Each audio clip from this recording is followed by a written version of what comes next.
Alright, here we have my very nice Player's Taxi. It has been fully LED'd. It has all matching boards. The rubbers have been replaced within the past year. Everything that you see on it comes with it except for that pin gulp cup. The art on it is nice. It's not perfect. I've touched up lots of little things on here. But overall it's very presentable.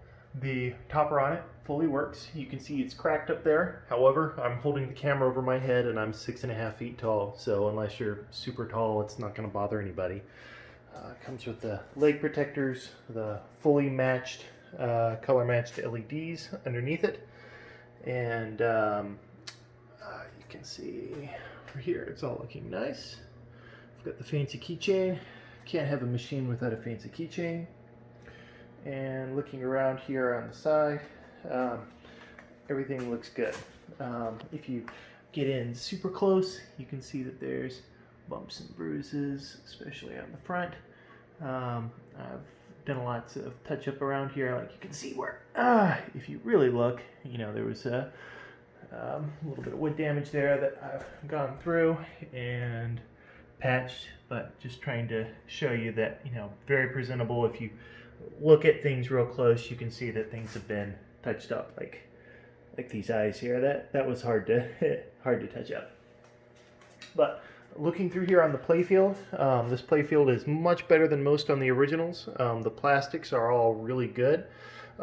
This has got the original factory Mylar on it, which means that the area underneath the Mylar, which is approximately from the bottom of the flippers up to just past Lola, is flawless. And then a little bit past it, you can see, okay, there's a little bit on the insert there, a little bit of insert on Santa.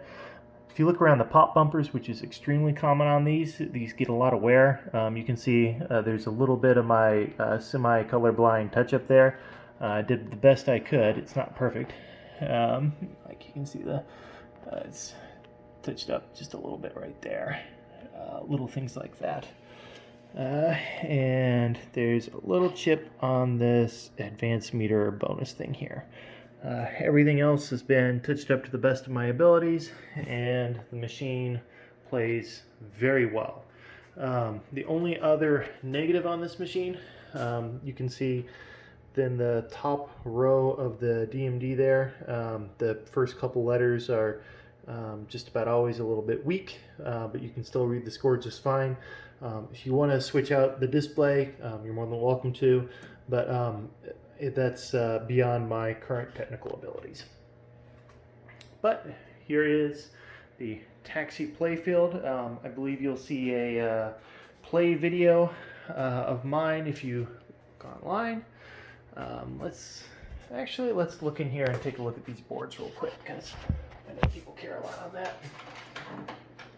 So this is obviously the Lola version, not the Maryland version. The history on that is the first few of these that they released had Marilyn Monroe in it, and her estate didn't like that, so they changed it to Lola so they didn't have to pay anything. But Williams board, Williams board, Williams board, Williams board. This has still got the original batteries, not original batteries, but it's got the batteries still on the board. There's no battery offset. You can see there's they just put lithium ion batteries in there to make sure there was no issues with what do you call it, leakage. But overall, fantastic player's machine. Absolutely tons of fun. Highly recommended game. If you want something that's got 50,000 modes you have to go through and a deep story, this isn't it. If you want something that's easy to pick up, that family members can come over and play, and like even my little kids understand the concept of, oh yeah, pick up Dracula, pick up Lola, you know, pick up the one that's flashing and then go for the jackpot. I love that there's 3 main modes on this. You know, you pick up the passengers and then you hit the jackpot shot. You get Gorbachev. I mean, one of the games got Gorbachev on it. You've got the shoot the ramps continuously to light the million shot, to get the million shot point. Then you've got the during the multi-ball, the 2-ball multi-ball, you lock one ball on the right, you lock one ball on the left, and then that gives you a bunch of points, and then you do the airplane light shots. Also, and I didn't understand this until I got it, you've got the spin out shot, which is really cool. You launch the ball, it goes up here and spins around. If you shoot it too far, it goes all the way down here to 1,000, 5,000, 10,000 again. But if you get it just right, you'll hit the 100,000 points. It's worth more every time. Or if you hit 25,000 points, it spots a passenger. Really cool. But there's Taxi.